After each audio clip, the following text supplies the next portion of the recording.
Bem-vindos ao Because I Read. Meu nome é Patrícia e hoje eu vim conversar com vocês sobre a nossa leitura conjunta do mês de fevereiro. O Because I Read tem um perfil no Instagram, perfil literário no Instagram, nós temos um grupo no Facebook e todo mês eu coloco a votação, faço uma enquete, dando opções de leitura para a nossa leitura conjunta do mês seguinte. E tem sido uma experiência muito bacana, muito enriquecedora.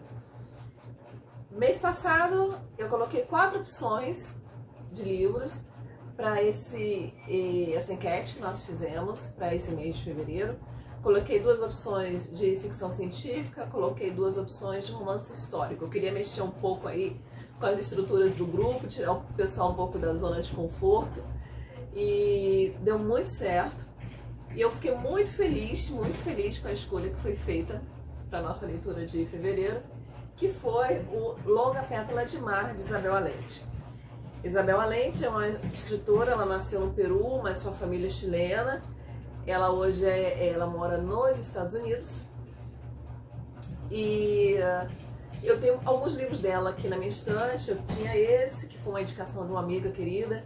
Eu tenho A Casa dos Espíritos, lógico, que é o mais famoso dela. Se tem algum livro que vocês conhecem da Isabel Allende, provavelmente é esse. E tenho A Ilha... A Pétala... Não. A Ilha Sob o Mar, se eu não me engano. Então tem esses 3 livros na estante da Isabel Allende, mas não tinha chegado o momento, não tinha pego nenhum ainda para fazer a leitura. E aí coloquei na votação e essa foi a nossa leitura ganhadora. E, gente, esse mês foi uma experiência muito bacana com esse livro. Foi uma viagem. Foi, assim, enriquecedor em tantos sentidos. Longa Pétala de Mar. Longa Pétala de Mar vai nos trazer a história, a saga, na verdade. Tem vários protagonistas nesse livro, mas ela foca principalmente numa família espanhola, a família Dalmau. E ele vai começar a nossa trama bem no meio da Guerra Civil Espanhola. Eu sabia muito pouco sobre a Guerra Civil Espanhola, vou confessar para vocês que eu sabia praticamente nada. O que eu me lembrava da Guerra Civil Espanhola? Só o mural do Picasso, chamado Guernica, é a única fonte assim, de informação que eu tinha. E aí, quando a gente optou por essa leitura, não só o livro em si, a trama em si, traz muita informação sobre a Guerra Civil Espanhola, mas eu fui pesquisar um pouco e, nossa, gente, como é interessante, como é importante na história europeia esse momento histórico da Espanha. Bom, o livro começa em 1936, que foi quando a Guerra Civil Espanhola começou. Ela durou 3 anos, de 36 a 39. Ela foi uma disputa pelo poder político na Espanha, que aconteceu entre o general Franco, que deu um golpe de Estado, e do lado do general Franco tinha Hitler, né? Tinha esse grupo do nazifascismo, era a direita, né? A direita católica. E do outro lado, que era o grupo que tinha ganhado, o grupo político que tinha ganhado a eleição, né? Que estava no governo porque tinha ganhado a eleição, que sofreu golpe. Era um grupo que era mais de esquerda, né? Que simpatizava com um regime comunista. E quando houve o golpe de Estado pelo general Franco, esse grupo formou uma milícia e aí começou essa Guerra Civil Espanhola, que infelizmente deixou mais de 400 mil mortos, sem falar nas torturas, nos exilados. É uma história muito triste nesse sentido aí de guerra em si, né? Porque guerra é uma coisa muito triste. Bom, então, por onde a gente começa aqui? Nós temos aqui a família Dalmau. Essa família Dalmau é composta por Marcel e a Carmen, que é um casal. Tem 2 filhos já adultos, a história já começa com 2 filhos adultos, o Vitor e o Guilherme. E eles têm uma moça, né, que foi meio que adotada por eles, que veio de uma origem muito pobre, de uma família rural, ela era maltratada. E aí alguém trouxe essa menina para eles criaram como se fosse filha deles, que é a Roser. É Roser mesmo, tá, gente? Não é Rose, não, é Roser. E a Carmen não é Carmen, é Carmen mesmo, Carmen. Então, vamos lá.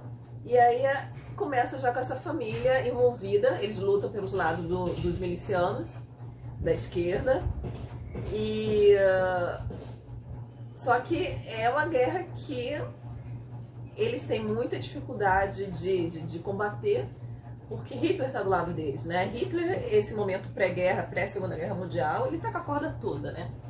Ele tá com a corda toda, mas eles estão lá, reagindo, lutando, combatendo. Vitor, que é um dos filhos, estava na escola de medicina, já no 3º ano, teve que abandonar para poder ajudar, né, para combater. Guilhem é o outro filho, é o filho mais estouradão, né, ele vai para frente de combate. Rose, que foi a menina que foi criada pela família, ela fica em casa com a mãe e o pai. Ela aprende, o pai deles é um musicista, toca piano, é pianista, ensina ela essa profissão, né? E a Rose ama música, ama o piano e é apaixonada por Guilhem. E aí vai desenrolando, né? Esse primeiro momento de guerra, vai mostrando como é a história do Vitor ajudando como uma espécie de paramédico, mas acaba que a situação fica tão grave que ele acaba agindo como médico mesmo sem ter se formado, porque é necessário. O irmão na frente de guerra sendo ferido, passando pelas batalhas, né? E a família passando dificuldades em casa. Bom, a situação vai apertando, as coisas vão se apertando, até que chega um momento que o general Franco consegue, né, dominar os milicianos, eles perdem, né, e eles são obrigados a fugir. E o país mais próximo é a França, então há uma corrida, uma fuga, né, uma fuga muito sofrida que essa família faz em direção à França. Só que a França, quando começa a ver aquela multidão chegando, começa a fechar as fronteiras, começa a barrar a entrada, né, e aí essa família, e aí quando eu digo essa família, nem todos estão juntos nesse momento, alguns estão juntos, alguns estão em outro lugar, ainda combatendo, ainda tentando fugir da zona de combate. Alguns membros dessa família fogem, né, e aí atravessam pelos Pirineus, dão uma volta danada para conseguir entrar na França de algum jeito. Entram na França, mas só que vão pensar o seguinte, né, chegam à porta da França, a porta de entrada da França, mais de 500 mil de espanhóis. A França se assusta. Ela não tem condição econômica, estrutura social e econômica para comportar um número desse ou maior, porque as pessoas ainda estão chegando de exilados, eles não tem como acomodar economicamente essa população. E outra coisa que eles temem, esses exilados são simpatizantes do regime comunista, estavam lutando por isso. E esse não é o regime que domina a França nesse momento. Então ela tem muito medo de permitir a entrada dessa população de espanhóis dentro da França e causar um desconforto político dentro do país. E falar desconforto é falar bem suave, né, do que seria essa situação. E aí ela começa a criar campos de concentração para poder botar esses exilados, e esses exilados são jogados para campos de concentração. Enquanto isso, os outros países do mundo estão observando. No Chile, no momento, tem um presidente, o Pedro Aguirre Cerda, se não me engano o nome dele. E esse presidente, ele é simpatizante do regime comunista, do socialismo. E aí ele manda nada mais, nada menos que Pablo Neruda, né, um poeta, que também tem um envolvimento político muito grande, torna Pablo Neruda o cônsul de imigração em Paris, e dá a tarefa de Neruda o seguinte: olha, escolhe lá uma parte desses exilados, escolhe profissionais, pessoas capazes de exercer uma profissão que a gente esteja precisando aqui no Chile, e coloca eles no navio e traga essas pessoas para cá. Vamos tentar ajudar pelo menos uma parte desses exilados. E assim, Pablo Neruda sai com essa tarefa muito difícil, porque ele não tem dinheiro, ele tem que contratar um navio para poder trazer essas pessoas, tem que fazer essa seleção, e é uma tarefa assim, hercúlea, né, para Neruda. E aí, antes de ir para lá, ele vai passando por vários países, vai né, ganhando simpatia com a causa, consegue, né, fazer um fundo, né, de tesouraria aí para ajudar.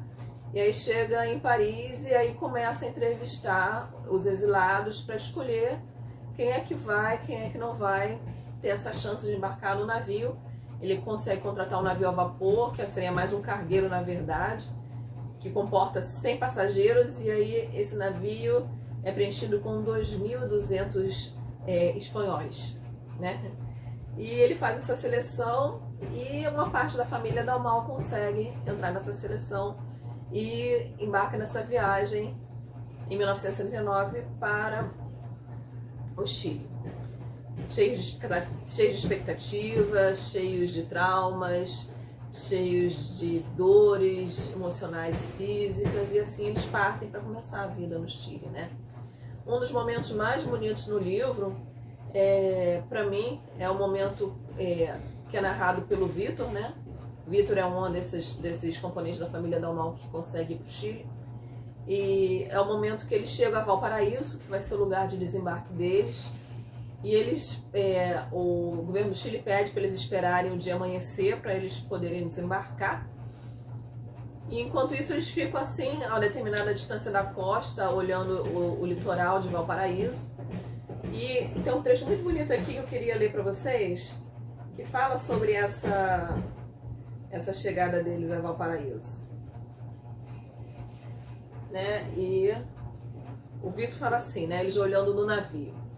Era uma cidade esquisita, de escadas e elevadores, ruas estreitas para burros, casas malucas dependuradas de ladeiras empinadas, cheia de cães vadios, pobre e suja. Uma cidade de comerciantes, marinheiros e vícios, como quase todos os portos, porém maravilhosa. Vista do navio, ela brilhava como uma cidade mítica salpicada de diamantes. Ninguém se deitou naquela noite. Ficaram todos no convés, admirando aquele espetáculo mágico e contando as horas. Vitor lembraria daquela noite como uma das mais belas da sua vida. Né, gente? Emocionante. E aí, logo em seguida aqui, o dia amanhece, tem o desembarque deles e os chilenos vêm receber eles no porto, cantando hinos, e os hinos que eles cantavam lá das milícias, né? E é um momento muito emocionante do livro, sabe?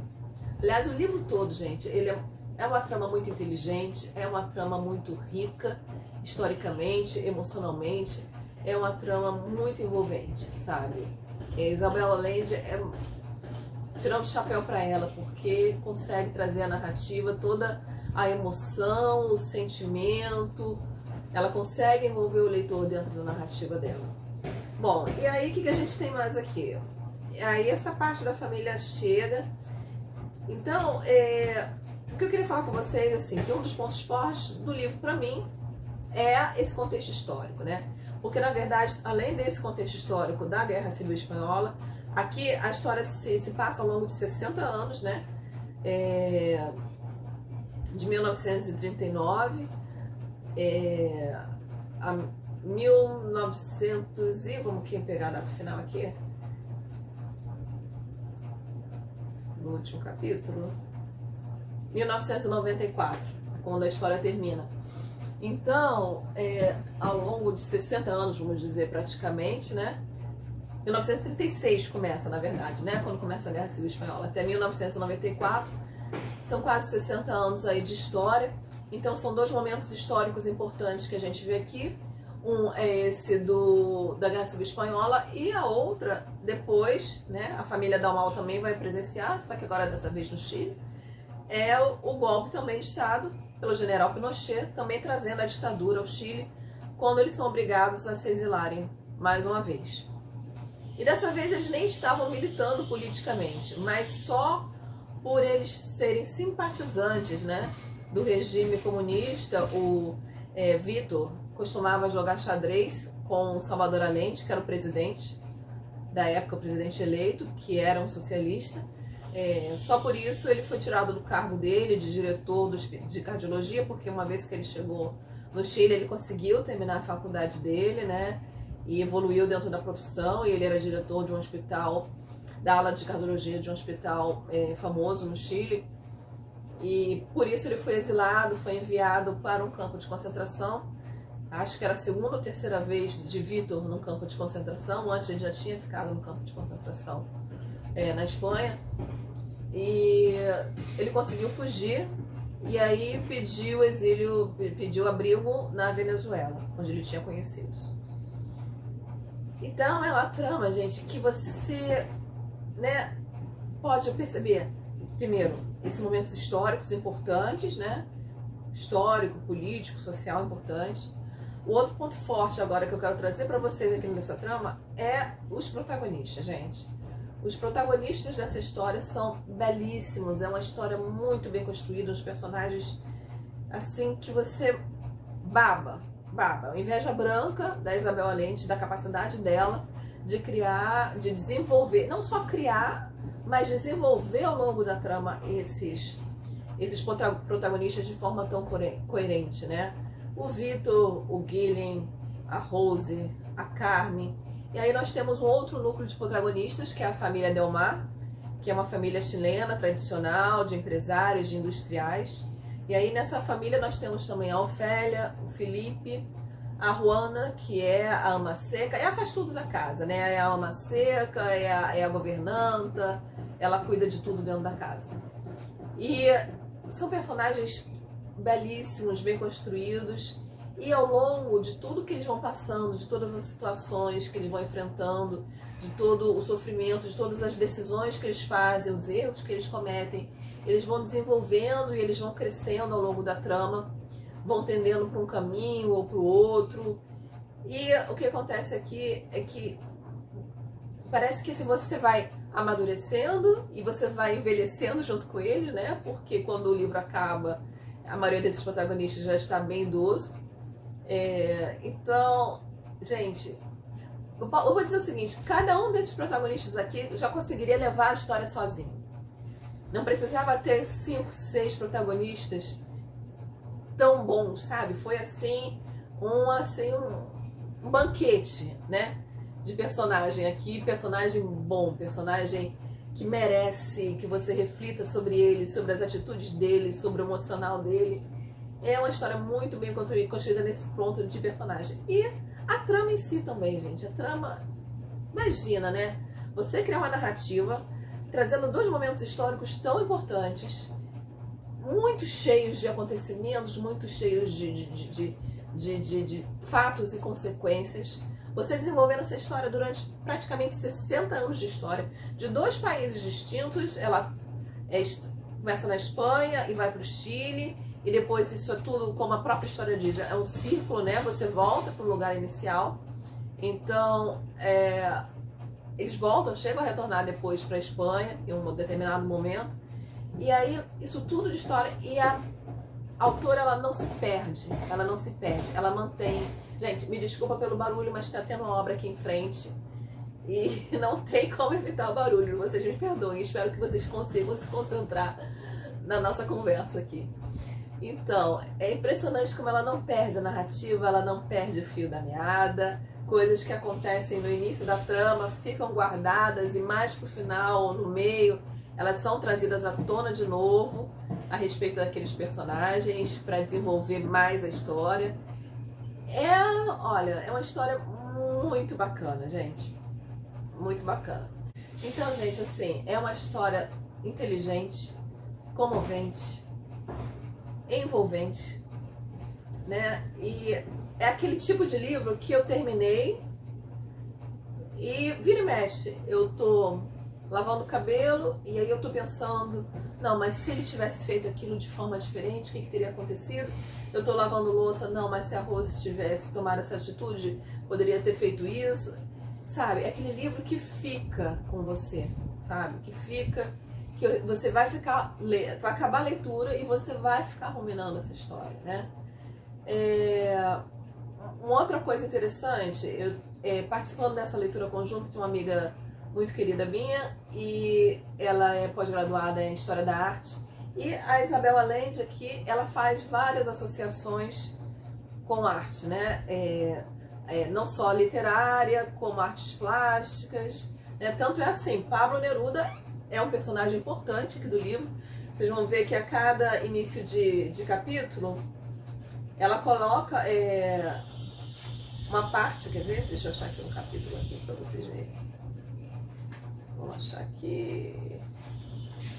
Aqui. A cada início de capítulo, ela coloca um pedaço, um trecho de um poema de Pablo Neruda, né? E todos os capítulos são assim, né? E não só a importância do Pablo Neruda, que também é um personagem na trama, né? Mas ela cita, tem determinados trechos aqui que ela cita, por exemplo, a Ofélia, que é uma das personagens, né, do núcleo da família Delmar. Ela é uma artista, uma pintora, né? E aqui fala assim, um determinado trecho, né? Ofélia não tinha se afastado da influência de Guaiaçamim, o grande pintor equatoriano com quem estudara. Mas nada tinha, suas telas eram de um estilo semelhante, traços fortes, linhas escuras e figuras abstratas. Mas nada tinham da mensagem humanitária do mestre, nenhuma denúncia da crueldade ou da exploração do homem, nada dos conflitos históricos ou políticos do seu tempo, né? Então, Guaiaçamim, essa nossa amiga que participou da leitura, trouxe informação, até trouxe a foto de alguns quadros dele, eu vou tentar colocar aqui para vocês darem uma olhadinha como era a pintura do Guaiaçamim. Um pintor equatoriano muito importante, muito representante, que representa muito a pintura, né, latino-americana da época dele, e que fala exatamente sobre isso, né, sobre a crueldade da guerra, sobre a crueldade, o sofrimento, né, das pessoas que através dos regimes políticos, através das ditaduras, através, né, desse massacre econômico, político que sofreram, e a guerra mesmo em si, as consequências da guerra, né? É um pintor que trabalhava isso.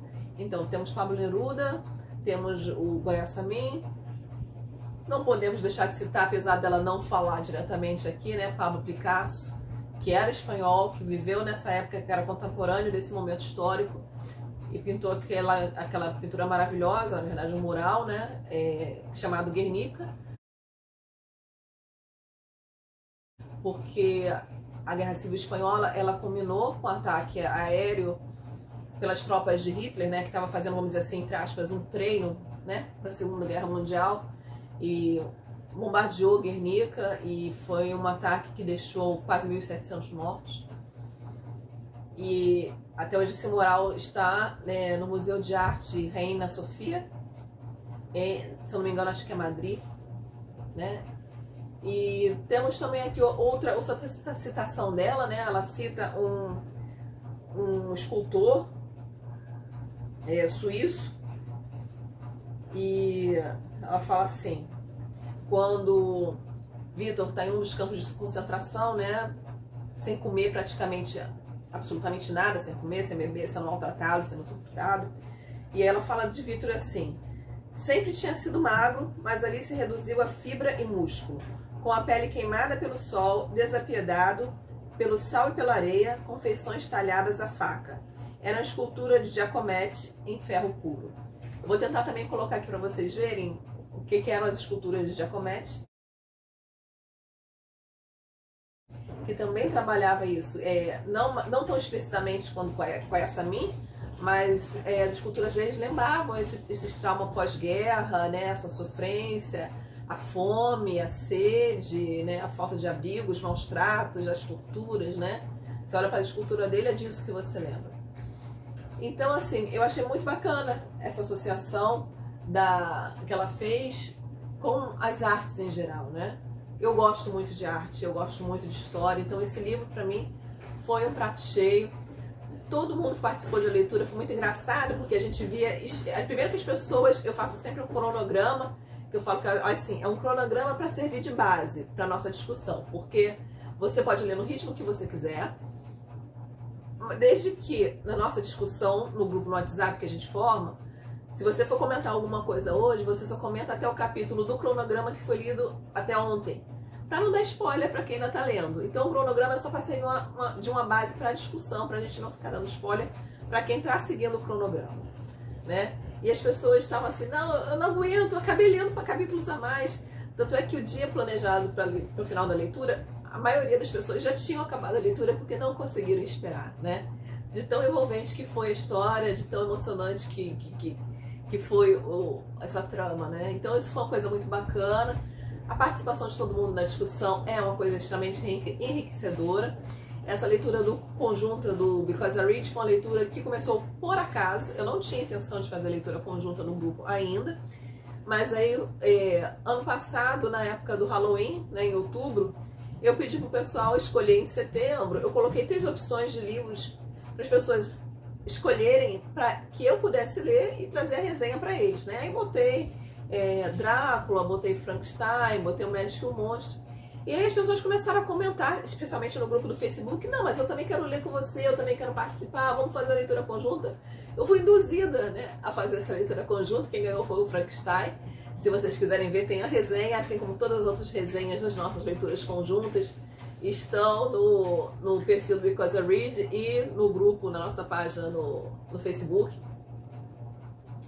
E foi por acaso que a gente começou, e desde então a gente tem feito essa leitura e tem sido assim algo extremamente enriquecedor, sabe? Tem sido um grupo assim, ainda pequeno, talvez até por isso tenha sido bastante interessante, porque dá espaço de todo mundo falar e ser ouvido e comentar, e cada um tem uma área de atuação na vida pessoal, né? Tem um que é enfermeiro, tem outro que trabalha com história da arte, tem outro que é um aeronauta, tem outro que tem uma outra profissão, é professor.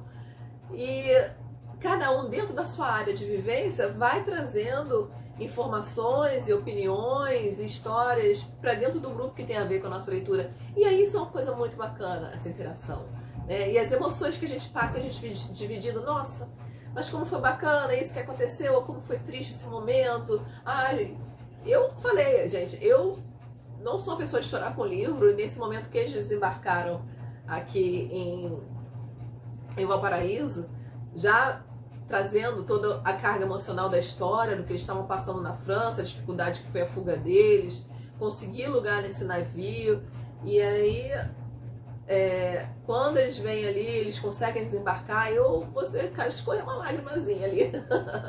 E eu não sou de chorar. Queria falar com vocês